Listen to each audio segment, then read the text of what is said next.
Baiklah, kita mula. Saya tunjukkan kepada anda apa yang kita sudah pelajari sebelum ini.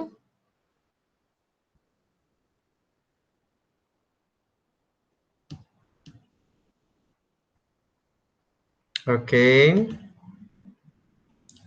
Kita sedang berada pada modul 1, analisis dan tafsiran penyata kewangan. Ini semua kita dah belajar. Rumus semua telah diperkenalkan kepada anda, jenis-jenis nisbah kewangan, ada nisbah keberuntungan, nisbah kecairan dan nisbah kecekapan. Anda boleh lihat kembali, nisbah keberuntungan ada 4, nisbah kecairan ada 2, nisbah kecekapan ada 3 tambah 1 lah. Ya. Baik, kita lihat yang pertama, nisbah keberuntungan, peratus untung kasar atas kos jualan, dipanggil tokokan, iaitu untung kasar bahagi kos jualan darab 100 peratus. Kemudian kita ada peratus untung kasar atas jualan, margin untung kasar bahagi jualan bersih darab 100. Kita ada peratus untung bersih atas jualan, iaitu margin untung bersih bahagi jualan bersih darab 100. Dan kita ada pulangan atas modal, iaitu untung bersih bagi modal awal darab 100. Kemudian kita ada nisbah kecairan, kita ada 2, nisbah semasa dan nisbah ujian aset. Nisbah semasa kita ambil aset semasa bahagi liability semasa. Nisbah ujian aset semasa tolak inventory akhir bahagi liability semasa. Saya cuma go through saja sebab semua ini kita sudah belajar dan anda pun ada notanya bersama anda.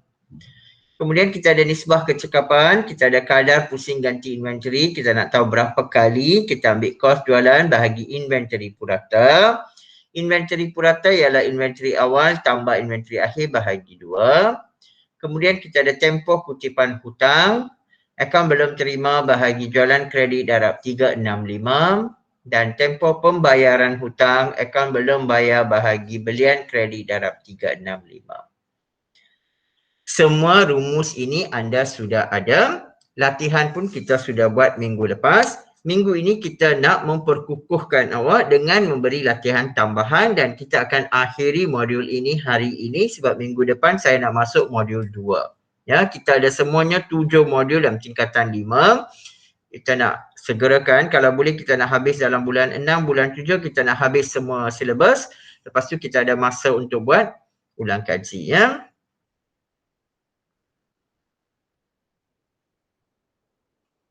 Baik. Sebelum kita cuba latihan dalam kertas yang saya edarkan. Dalam kertas yang saya edarkan ada 4 latihan yang saya beri kepada anda, betul? Sebelum anda cuba, saya nak beri satu soalan saya dahulu. Saya nak tengok siapa ramai yang boleh ingat, boleh buat. Kita cuba satu latihan saya dahulu. You pass this latihan, lepas tu saya bagi latihan yang pada kertas itu, ya. Saya nak bagi yang susah sedikit. Tengok berapa ramai boleh ingat. Kadar pusing ganti inventory 8 kali.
Hitung awak kena hitung A,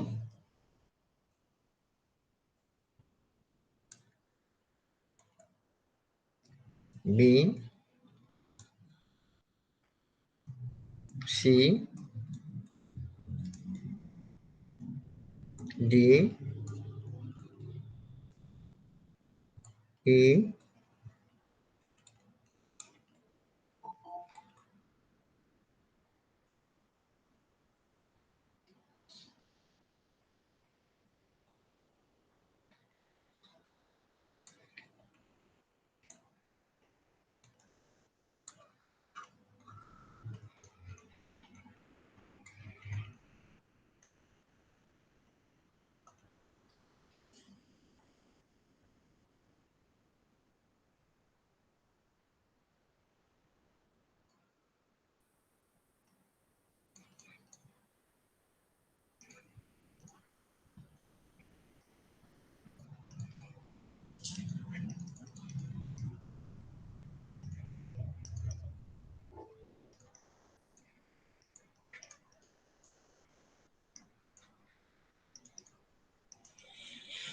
okey,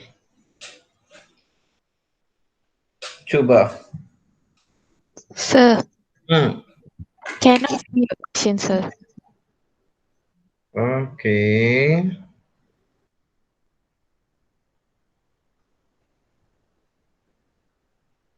Sekejap. Okey, baik. Minta maaf. Tak lupa nak share screen.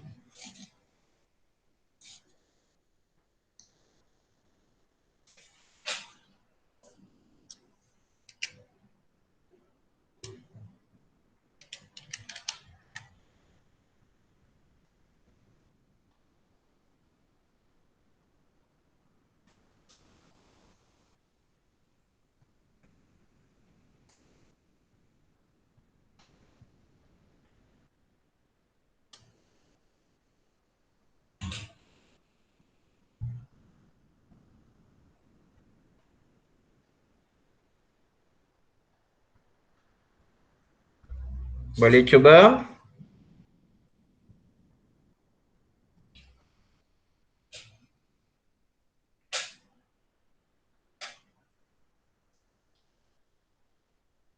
You can always refer to your notes. Tengok balik nota. Tengok kiraan yang kita pernah buat sebelum ini.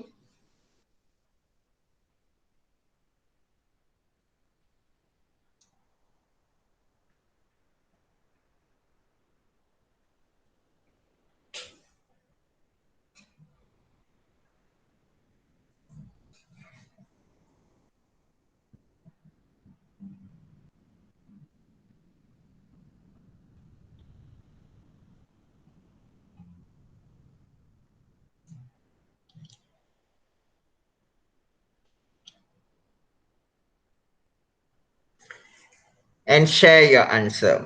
While you're doing, share your answer. Sepatutnya boleh buat lah.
Okay, first answer siapa?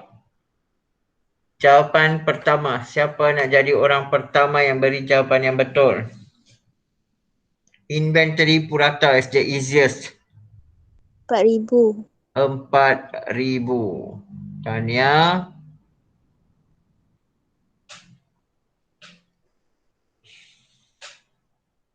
Inventory purata, awak ambil inventory awal tambah inventory akhir bahagi 2. Very good.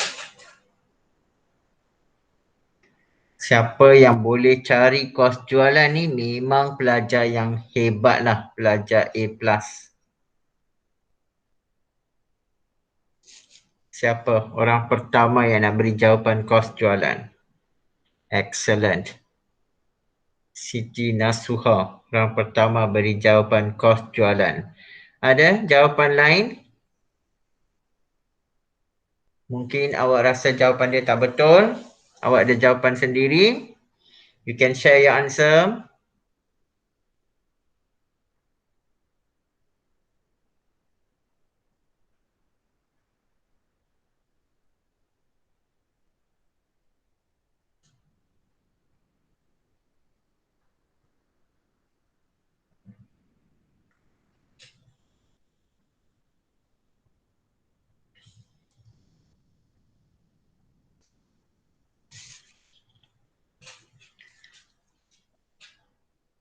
Subah sini, kos jualan 2,000.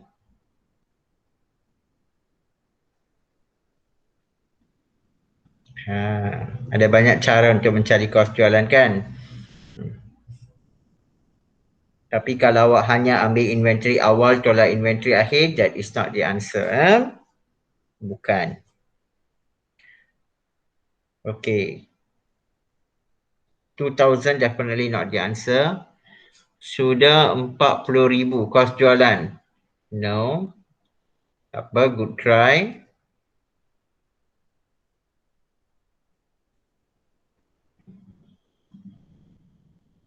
Kos jualan ni ada dua cara kita nak kira. Satu, kita ambil inventory awal, kemudian belian, tolak pulangan belian, dapat belian bersih, tambah Audi, tolak inventory akhir, kita dapat kos jualan. Tapi maklumat tu tak ada, kita hanya ada awal dan akhir, kita tak tahu berapa belian pun di sini. Right? Jadi rumus yang kita boleh guna sekarang ialah, okay, kita tanya Siti Nasuha. Siti Nasuha, awak guna rumus apa untuk dapat kos jualan tu? Boleh terangkan sikit? Rumus kadar pusingan ganti inventory. Ya, betul. Baik. So, sekarang memandangkan soalan sudah beri kadar pusing ganti inventory. Soalan dah bagi. Apa rumus kadar pusing ganti inventory? Seguna singkatan, anda jangan guna singkatan. Kadar pusing ganti inventory ialah kos jualan bahagi inventory purata. Betul tak? Cuba awak guna rumus ini. Kadar pusing ganti inventory awak sudah tahu 8 kali. Inventory purata awak sudah tahu RM4,000. Bolehkah dengan menggunakan dua ini awak cari kos jualan? Kadar pusing inventory 8, inventory purata 4,000. So bagaimana dapat kos jualan? Kos jualan ialah RM4,000 darab 8 yang kadar pusing ganti inventory. So dapat 32,000. That's why I say you kena fikir, sebab soalan-soalan SPM adalah soalan higher order thinking skill. You must be able to think. You kena pandai bijak mengaplikasikan rumus. Pandai bijak mencari maklumat. Sebab itu tajuk ini kita panggil analisis. Analisis nisbah. That means you tak boleh straight forward kira macam tu. You have to analyze. Kena cari. Macam mana saya nak dapatkan maklumat? Begitu. Never mind. Sekarang awak tak tahu next question, beberapa kali dia akan ulang balik soalan, then you should be able to do. Baik, sekarang awak dah cari kos jualan. Soalan suruh cari untung kasar. Berapa orang dapat jawapan untung kasar? Cuba. Learning accounting is fun. Memang seronok.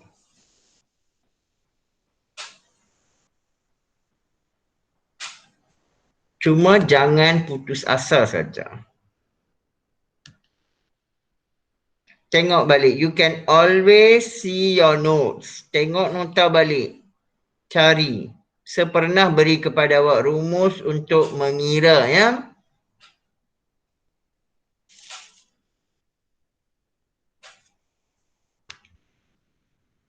Untung kasar. Apa rumus dia? Siapa boleh tuliskan rumus pada ruang chat kalau nak cari untung kasar? Siapa nak bantu rakan-rakan?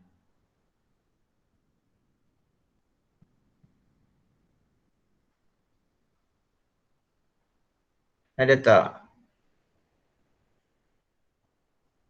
88,000. Yes, very good. Thank you. Nurul Hani Syafika. Jualan bersih tolak kos jualan. Dan ada yang dapat jawapan 88,000. Nurul Hanis dan Niran.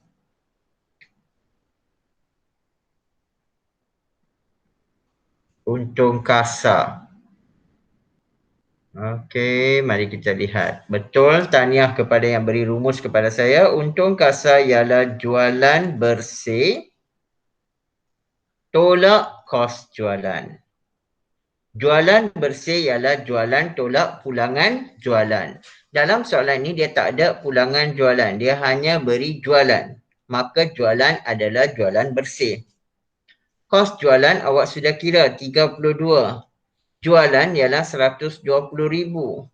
So, bagaimana kita nak cari untung kasar? Kita ambil 120,000 tolak 32,000. So, what is your answer? Yes, very good. 88,000. Sekarang untung kasar awak melebihi kos jualan awak. Untung kasar lagi banyak daripada kos jualan. Maksudnya awak berjaya, ya, jual pada harga yang sangat tinggi kepada orang. Sebab itu untung awak banyak sangat berbanding kos awak. So,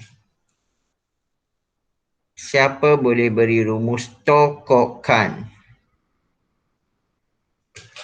Tokokkan. Siapa boleh beri? Ya, definitely jawapan tokokkan awak mestilah lebih daripada 100%. Tentu sekali.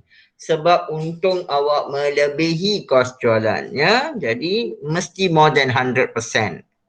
Apa rumus? Siapa boleh sebut rumus? Rumus tokokkan? Untung kasar bahagi kos jualan darab 100%. Excellent, yes. Untung kasar bahagi kos jualan darab 100%.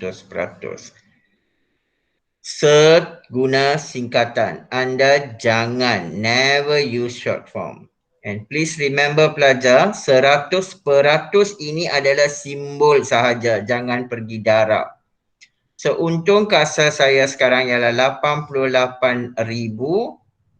Kos jualan saya hanyalah 32,000 darab 100%. Tentu more than 100%. Awak kena tahu, ya, kalau dia punya pembawah ni lebih rendah daripada yang atas ni, tentulah nilai more than 100%.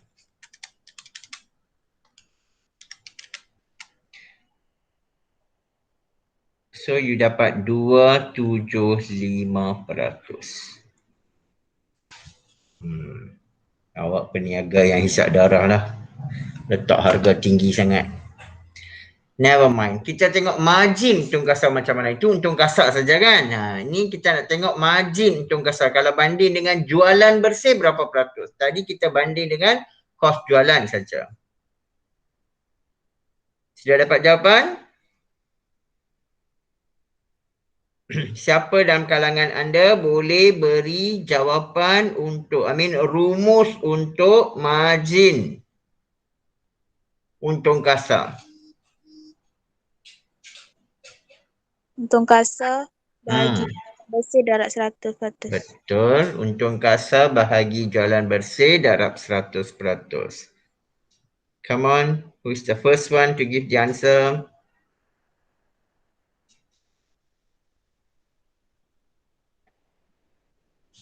Boleh nampak skrin kot nah. Macam inilah kalau anda conteng, buku anda begini, anda seorang yang cemerlang.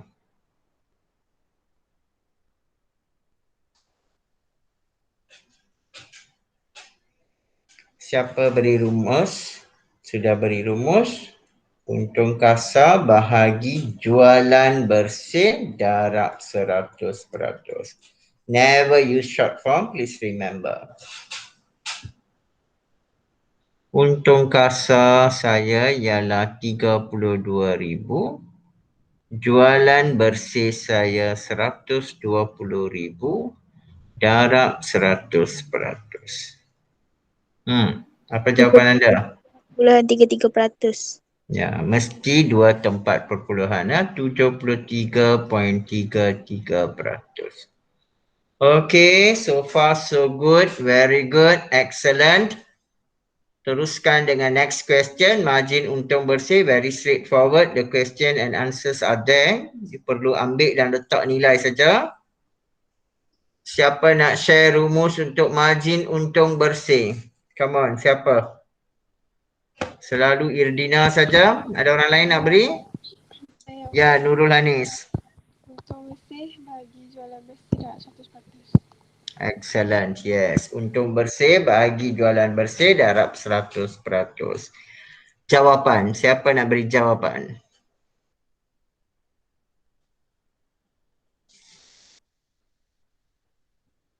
Aisyah boleh beri jawapan? Aini, Amira, Kanagis,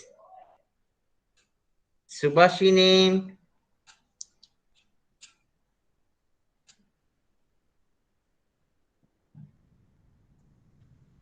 Okey, ada orang dah beri jawapan. Kita tengok siapa.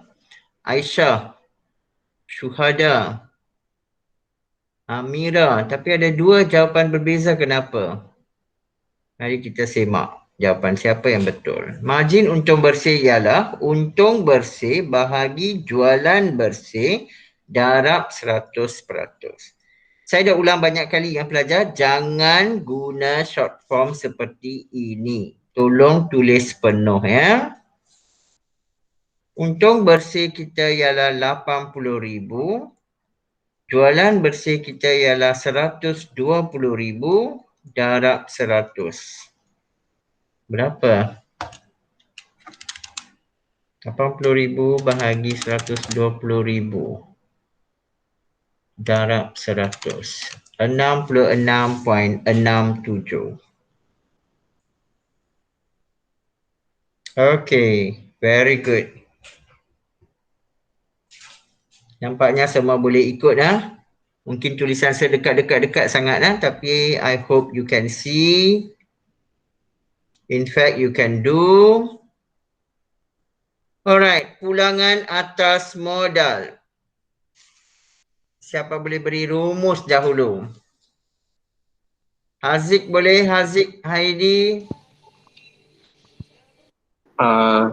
Untung bersih bahagi modal awal darab 100%. Bagus, very good.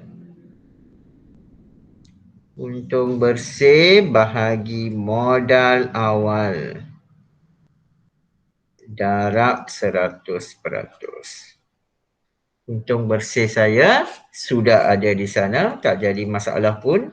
So if you remember rumus, it's going to be very easy. Siapa orang pertama yang nak beri jawapan?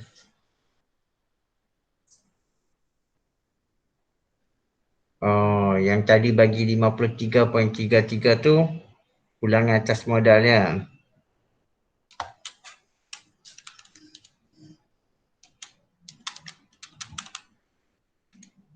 Ya, betul. Tahniah, ha? 53.33%. Okey. H. Tempoh kutipan hutang.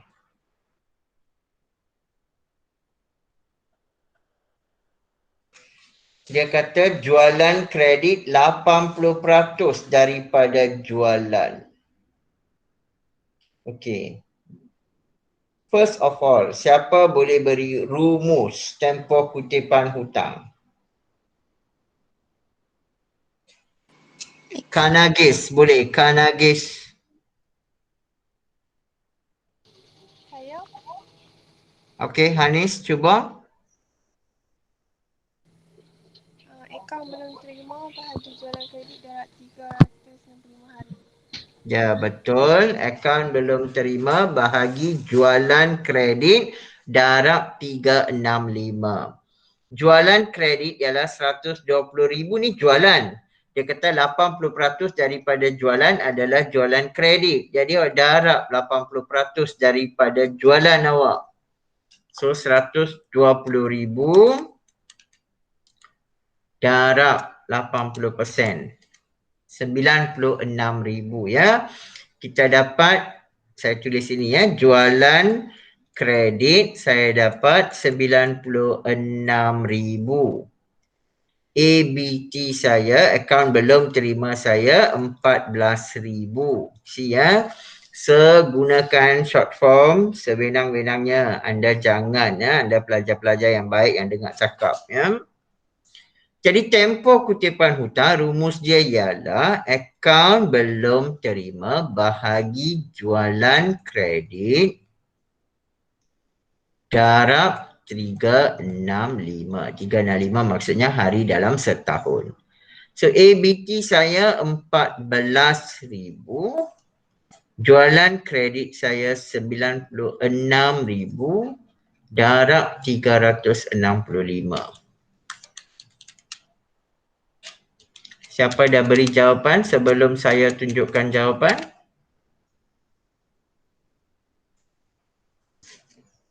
RM54 hari. 54 hari. 53.229. So kita kata 53. Okey?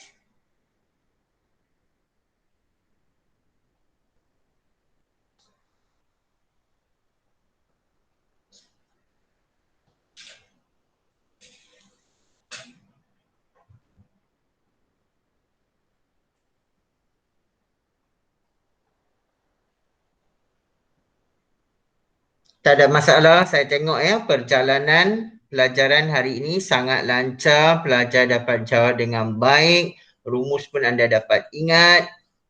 Very good saya ucapkan tahniah kepada anda semua. Jadi kerana awak boleh jawab soalan ini, maka kita akan cuba soalan dalam bentuk cetakan ya. Cetakan ni awak tak perlulah nak salin kan.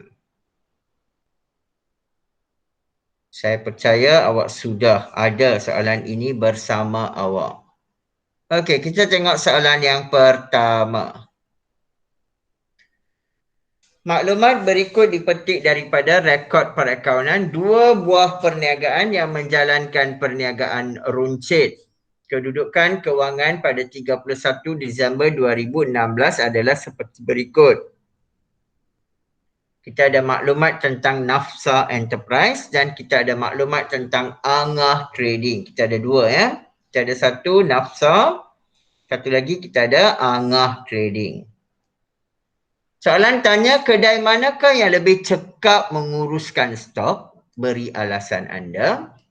Nyatakan perniagaan yang menawarkan pelaburan terbaik. Beri alasan anda.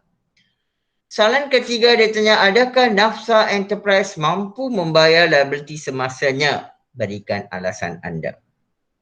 Untuk menjawab tiga soalan ini, awak kena hitung dahulu. Barulah dapat menjawab sama ada dia mampu menguruskan stok, tawarkan pelaburan yang baik, siapa yang tawarkan pelaburan terbaik dan adakah Nafsa mampu bayar liability-nya. So, you kena kira yang pertama kos jualan. Saya dah bagi tahu dari tadi ya, kos jualan ada banyak cara nak kira. So, you kena fikir, cari. This one, cabaran paling utama. Kemudian soalan sudah cari inventory purata. Soalan sudah cari kadar pusing ganti inventory, nisbah semasa dan pulangan atas modal.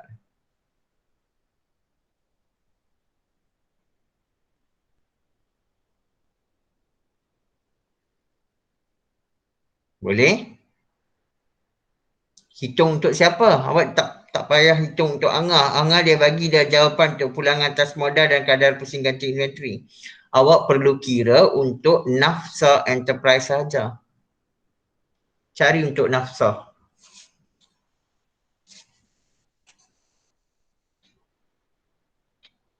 Berdasarkan maklumat-maklumat ini.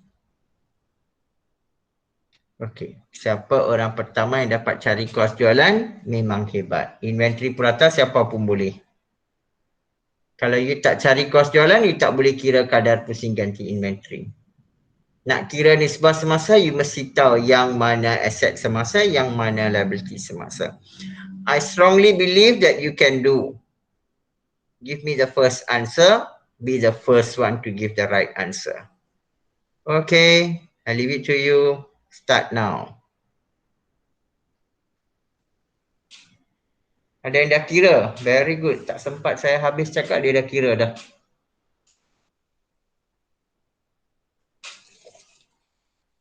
Pelajar-pelajar lain cuba share your answer.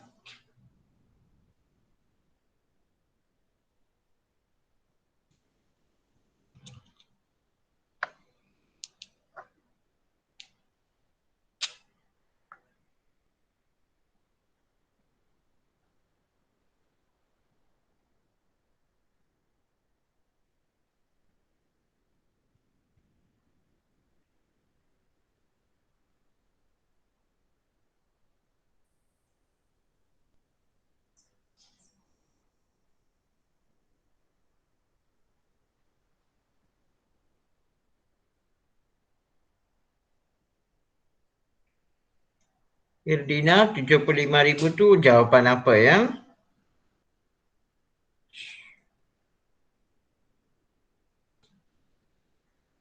Tak apa, kira dahulu. Tak ada masalah. 50960. Sudah apa jawapan tu? 43220. Adakah kos jualan?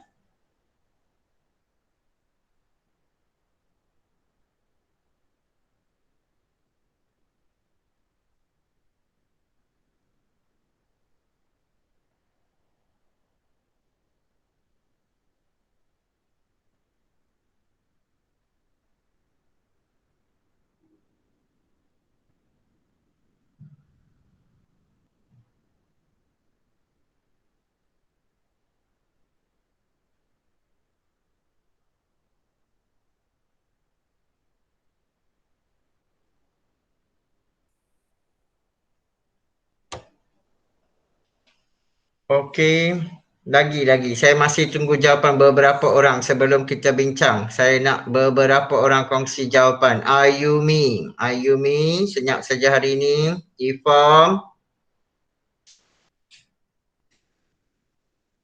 Syuda,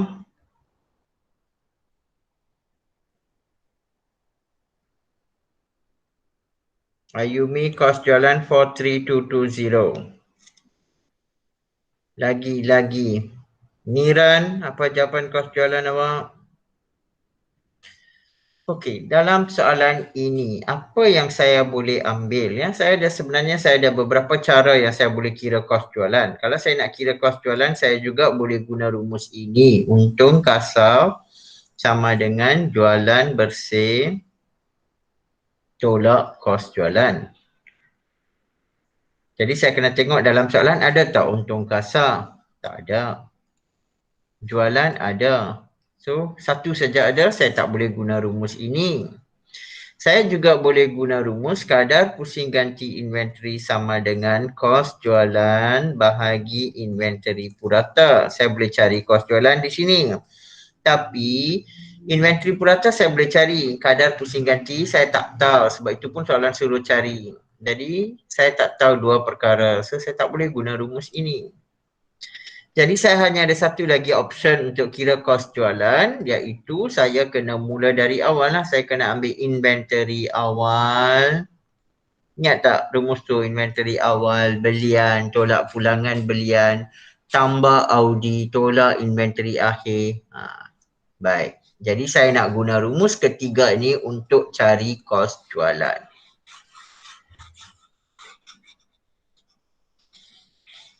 Sebab saya dah ikhtiar, dah cari yang mana saya boleh guna, maka akhirnya saya dapati saya kena ambil inventory awal, saya kena ambil inventory akhir, saya ada belian.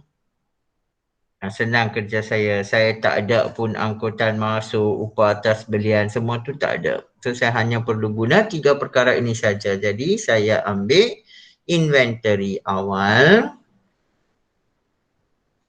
6160 tambah dengan belian. Ya, belian saya 43640. So 6160 tambah 43640, saya dapat 49800. Tolak inventory akhir 6580. So saya dapat 43220 sebagai kos jualan. So you kena guna pelbagai cara tengok which one yang saya boleh. Sebab tu you have to analyze, ya, menganalisis. Tahniah kepada pelajar-pelajar yang dapat 43220 sebagai jawapan awak.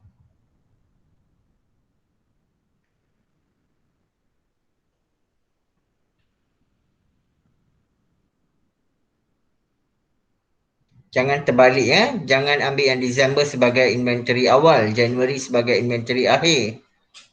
Nanti dapat jawapan lain pula. Jangan terbalik. Baiklah, sekarang dah cari kos jualan. Boleh tak awak cari inventory purata dan seterusnya cari kadar pusing ganti inventory? Should be able to do. Cuba. Okey, ada yang dah cari inventory purata. Senang saja, inventory purata mestilah mudah, ya. Kita ambil inventory awal tambah inventory akhir bahagi 2.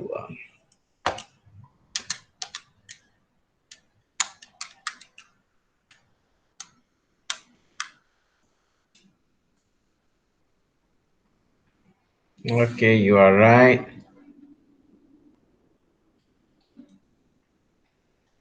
Seterusnya, siapa boleh kira kadar pusing ganti inventory? 6.79 kali. Pelajar-pelajar lain bagaimana? Kenapa sunyi sepi? Cuba, ya, cuba libatkan diri.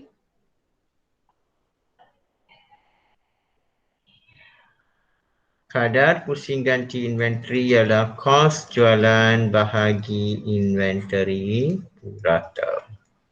Jangan guna singkatannya. Kos jualan ialah 43220 bahagi inventory purata 6370.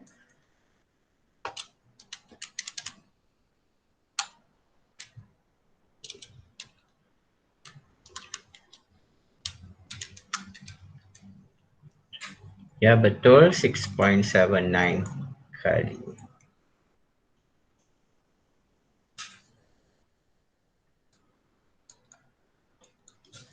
Nisbah semasa cabaran besar kepada awak sebab awak kena kenal yang mana aset semasa, yang mana liability semasa, barulah boleh bahagikan. Tak boleh jawab 4, boleh jawab nombor 5. Nombor 5 memang boleh jawab. It's very straightforward. Memang ada kat situ.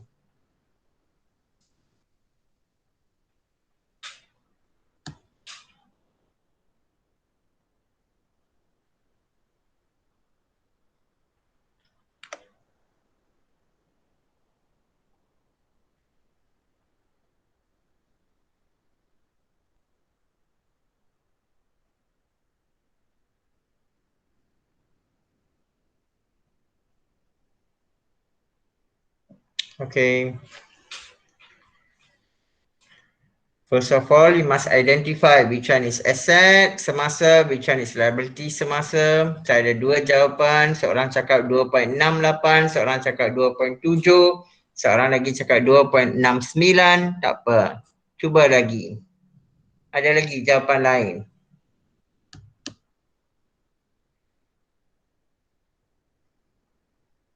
Ifa Amanda.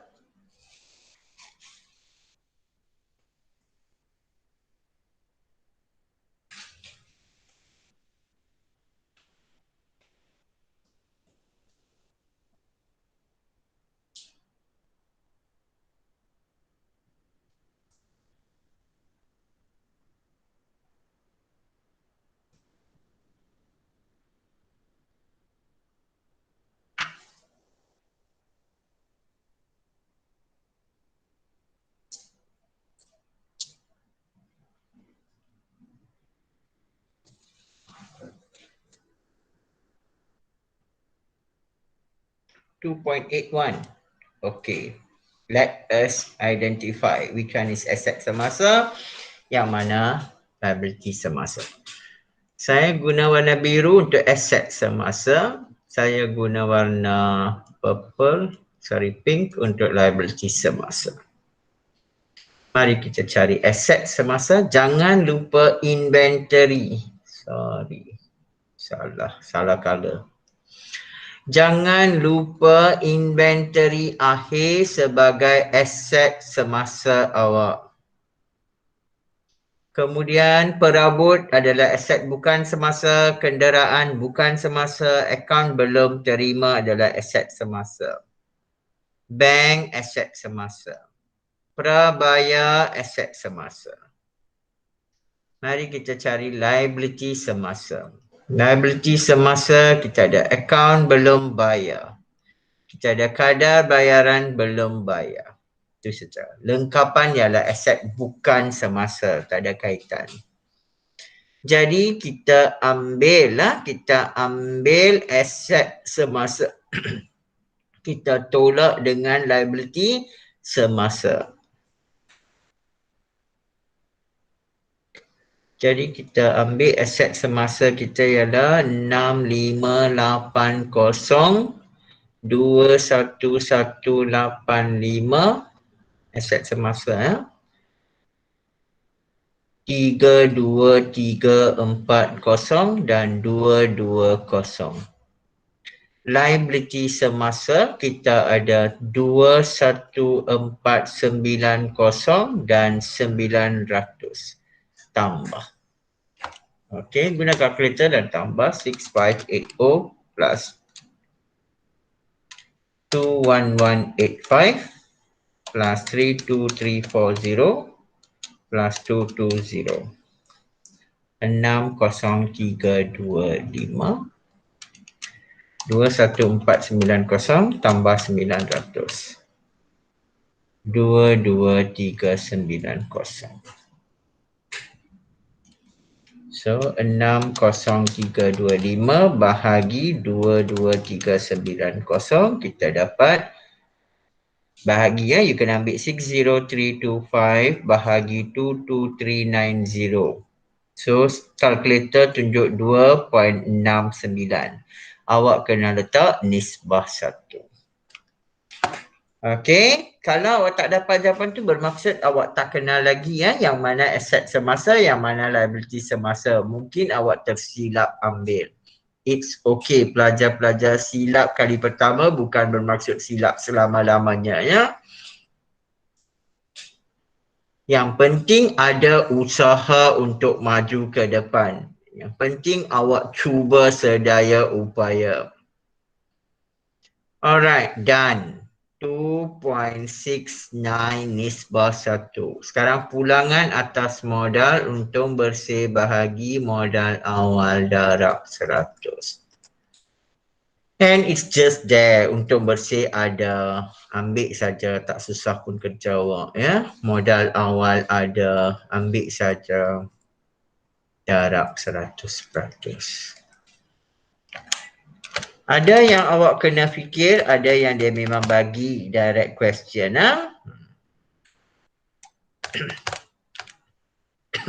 Baik, 12.94%, jangan lupa.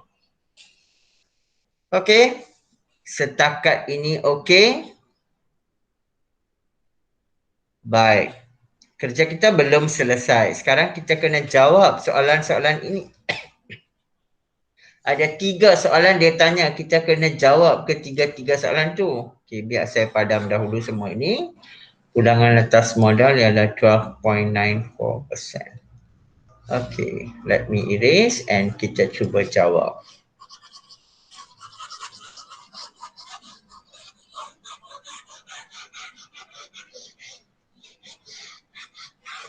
Saya harap semua pelajar dapat buatnya. Okey, soalan pertama dia tanya, kedai manakah lebih cekap mengurus stok? Kalau kita nak tengok cekap mengurus stok, kita kena tengok pada yang mana satu. Siapa boleh jawab sebelum saya terangkan? Kalau saya nak tengok perniagaan mana cekap mengurus stok, saya kena tengok pada kiraan yang mana? Siapa yang boleh jawab? Pusing ganti inventory. Exactly, very good. Kadar pusing ganti inventory. Maksudnya berapa kali, berapa kerap mereka tukar ganti stok mereka dalam kedai mereka. Kalau kita lihat di sini, Angah dia tukar 8 kali dalam setahun. Nafsa tukar 6.79 kali. Siapa lebih bagus? Angah. Angah. Jadi awak kena tulis soalan tanya, kedai manakah lebih cekap mengurus stok? Awak kena jawab soalan tu. Kedai Angah Trading lebih cekap mengurus stok. Jawab ni dulu sebab markah diberi untuk ini satu. Kedai Angah Trading awak jawab. Jawab dulu nama kedai. Kemudian baru jawab kenapa lebih cekap mengurus stok. Kerana kadar pusing ganti inventory lebih tinggi daripada Nafsa Enterprise. Ini kena tulis lebih tinggi daripada. Satu markah lagi. Okey, nyatakan perniagaan yang menawarkan pelaburan. Okey, from today onwards remember, kalau soalan tanya siapa pelaburan terbaik, kena tengok pada pulangan atas modal. Kalau kita tengok Angah Trading 12%. Nafsa 12.94. Siapa lebih baik? Angah kah Nafsa? Nafsa. Ya. So, tulis. Nafsa, jawab saja soalan, ikut soalan. Nafsa menawarkan pelaburan terbaik. Ikut soalan. Setiap soalan macam mana bentuk ayat dia, awak jawab saja. Nafsa Enterprise, tolong tulis penuh. Kerana tu senang saja. Pulangan atas modal lebih tinggi daripada siapa? Angah Trading.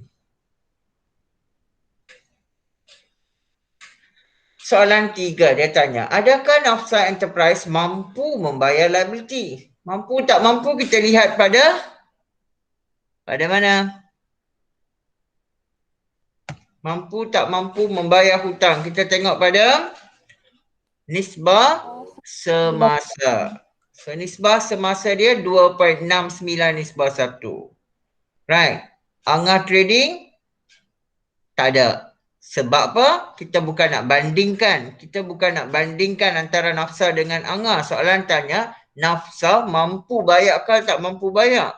Tak payahlah nak jaga tepikan orang kan. Tengok nafsa saja. Nafsa mampu ke tak mampu? Siapa boleh jawab? Adakah nafsa mampu membayar liability semasanya? Siapa berani jawab? Ya, tidak. Subashini. Haziq.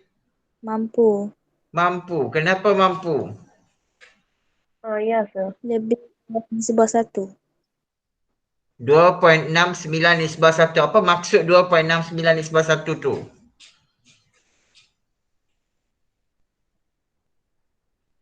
Minggu lepas saya ada terangkan kan. Maksud dia ialah kalau 2.69/1 bermaksud bagi setiap RM1 yang dia hutang, dia ada RM2.69 untuk membayar hutangnya.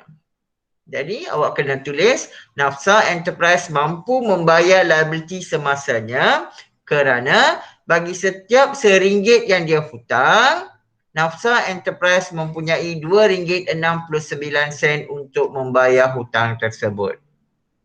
Bagi setiap RM1 yang dihutang, nafsa enterprise mempunyai RM2.69 untuk membayar hutang tersebut. Jadi mampu membayar. Pertama sekali awak kena jawab, nafsa enterprise mampu membayar liability semasanya. Kerana bagi setiap RM1 yang dihutang, nafsa enterprise mempunyai RM2.69 untuk membayar hutang tersebut. Boleh? Dan masa berlalu ya. Kita nak cuba soalan terakhir untuk hari ini. Setakat ini okey ke belajar? Boleh ikut pelajaran? Yes, no. Bagi yang tak mau bersuara sekurang-kurangnya angkat tangan. Yes, no. Saya nak tengok angkat tangan. Cukup tak dengan bilangan orang yang ada dalam kelas? Yang tak angkat tu saya tahu tidak ikuti kelas. 1, 2, 3, 4, 5, 6, 7, 8, 9, 10, 11, 12. Ada lagi 3 orang tak angkat tangan. Bermaksud orang-orang tu di mana?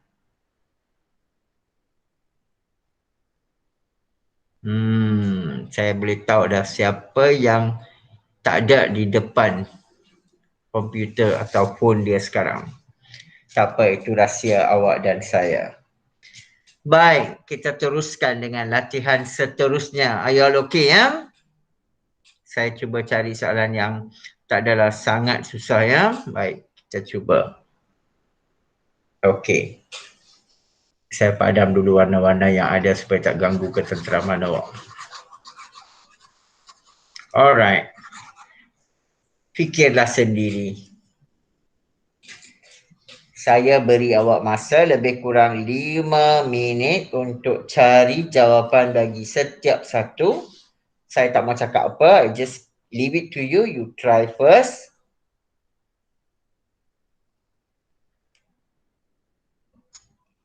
In between, you boleh share your answer. Saya akan bincang selepas awak dah jawab semua soalan. Ya? Okay, you may start now. Tak payah salin soalan. Bagi yang tak print soalan, you can just tengok pada skrin dan terus jawab.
Kalau dah buat tu share your answer ya. Please share your answer. Tiap-tiap satu yang you buat, tolong kongsi jawapan.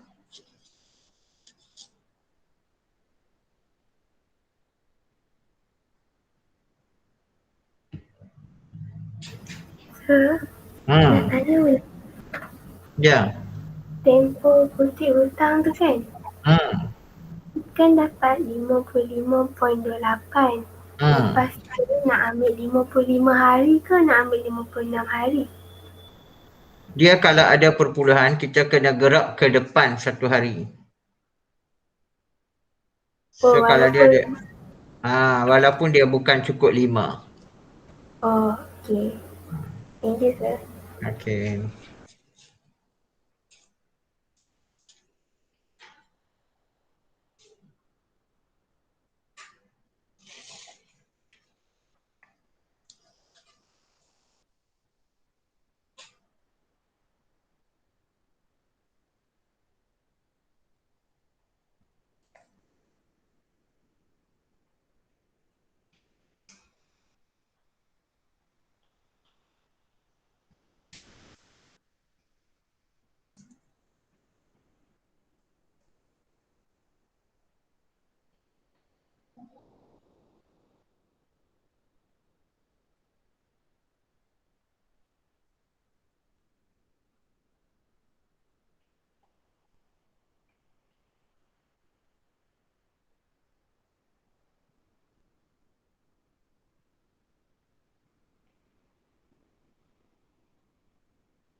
Dah?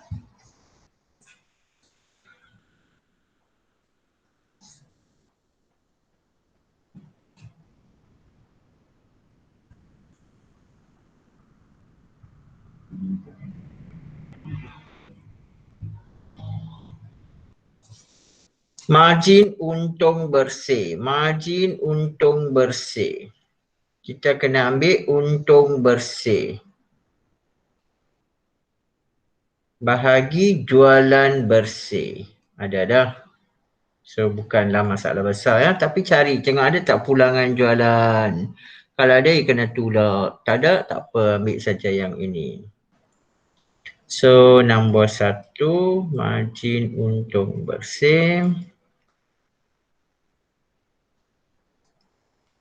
Saya banyak guna singkatan ya, pelajar-pelajar never use that.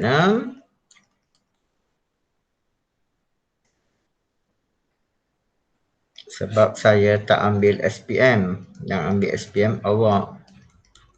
So you have to be very careful.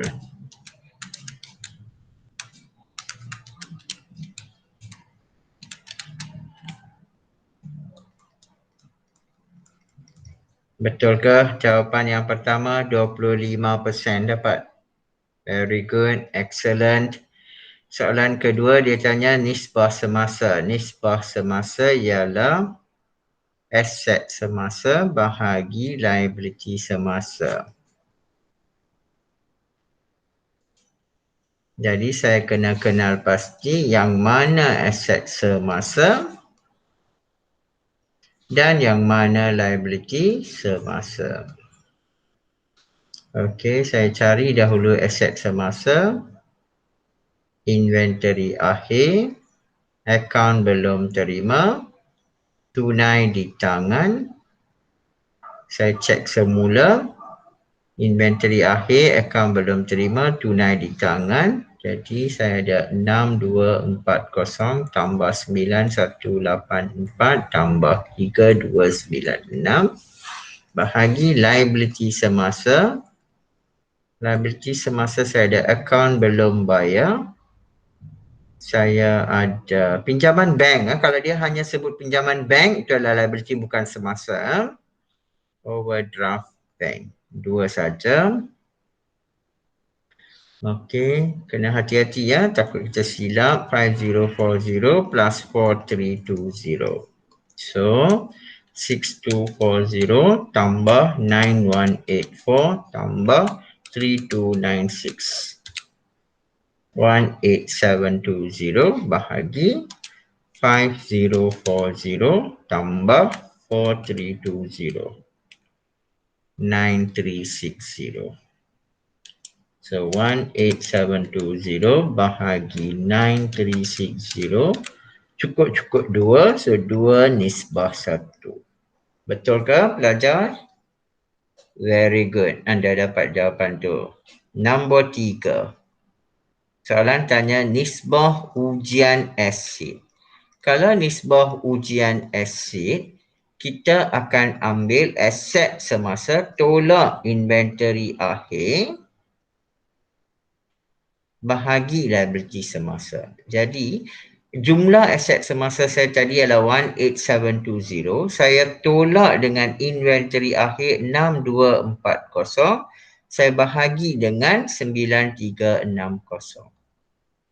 So, 18720 minus 6240 bahagi 12480 bahagi 9360.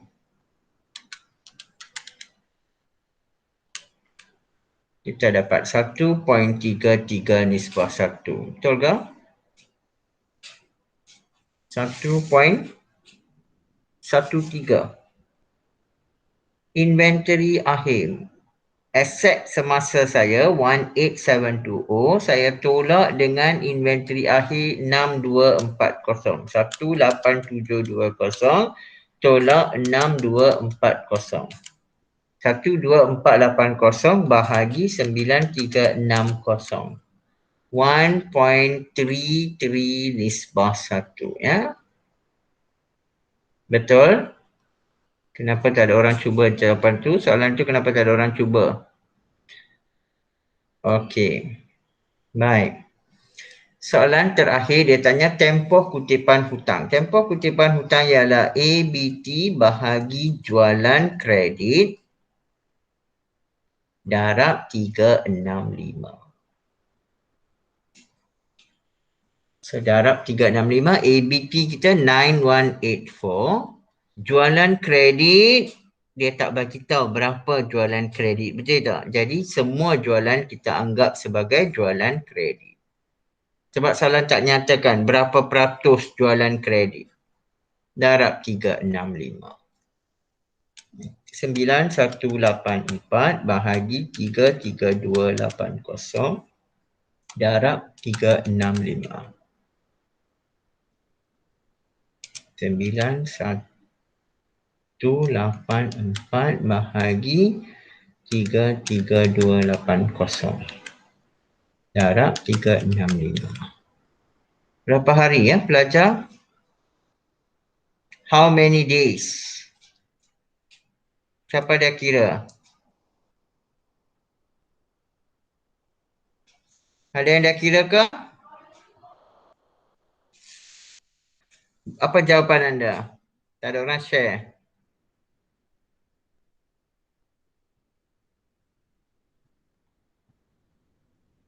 Ya, baru ada orang share. Okey, you dapat 100.73 hari. You can write, boleh tulis jawapan ini, bukan salah ya. Sebab SPM 2019 dia terima 3 jawapan. Bundar lebih depan, bundar ke belakang. Contoh ya, SPM 2019 jawapan dia adalah 113.15. Ini jawapan dia 2019. So pelajar yang tulis 113.15 pun betul, yang tulis 113 pun betul, yang tulis 114 pun betul. Semua diterima ya. Cuma kalau logiknya kita fikir 100.73 dia akan jadi 101 hari.